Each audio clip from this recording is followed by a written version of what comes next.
I wish to acknowledge that the budget gave many people hope of surviving financially during the COVID crisis. However, I do not support what was brought in the Green Agenda, as it hits rural Ireland to the core. Yesterday, 3.8 billion was given to health. What will this mean for children with EDS? 2 children in my constituency with Ehlers-Danlos syndrome disease. Leah is 10 and Ellie is 7 years of age. I brought this case to the Dáil on several occasions to highlight not only Leah and Ellie's case, but hundreds of others around the country. I have been promised that there would be a pain consultant appointed in Ireland so that children like Leah and Ellie could be treated in Ireland. Currently, there is a pain consultant appointed in Dublin 2 days a week on loan from Belfast. What happens when Northern Ireland goes into lockdown? What supports are in place then? That is not the only part of my problem. This is the same issue. There is no paediatric pain specialist within Ireland. I was told by the then Minister Simon Harris that a consultant was about to be appointed last May. I was promised that we will get a Pacific physiotherapy in Limerick for mobility to stall the progression of scoliosis for these children and many more. The difference for them is being able, in some capacity, just to be able to walk.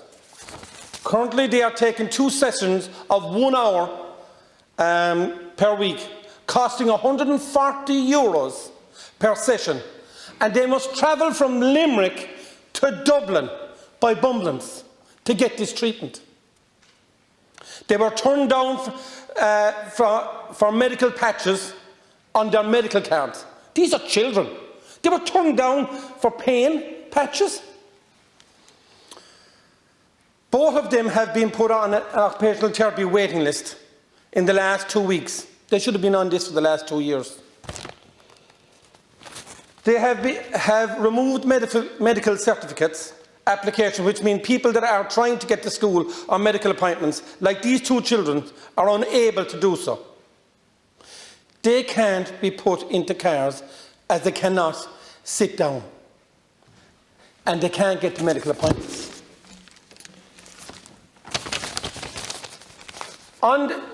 From government, be on call for Ireland.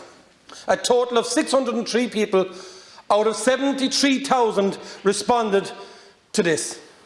This was written in the Irish Times. Now, I do appreciate that there's 16,000 been taken out, at least 55,000 people that were on call for Ireland. Why do the Irish have to go abroad to study? This is due to the failure of the CAO system. For example, a physio that went to the Netherlands to study, she was 1 of 4 in 2016, and now there are 50. Would you say that this is a good thing for Ireland? Sadly, no. Throughout the 4 years, there is a requirement to complete 15 months placement. The students are encouraged to come back to their home country to complete same. But the HSE guidelines prevent our Irish students completing placements in HSE clinics. Why? On one hand, we have not enough places for them in our colleges, yet when another country educates them, we will not even place them. And yet, we have children around this country looking for physios. And ones that we can't get into training here, and we send them to the Netherlands to get trained, they can't get placed here under the HSE guidelines. What does that tell you? We have 50 in 2019 went out, and they're not allowed in placements here. It's completely wrong. And finally, I'm going to come with this, and I said at the start, emissions are great for this country.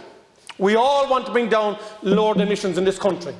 But the budget that was produced here yesterday has only done one thing.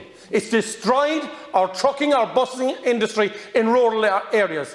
If I want to plug in an electric car in my home place of Grana, in County Limerick, my nearest one is in Charleville, County Cork.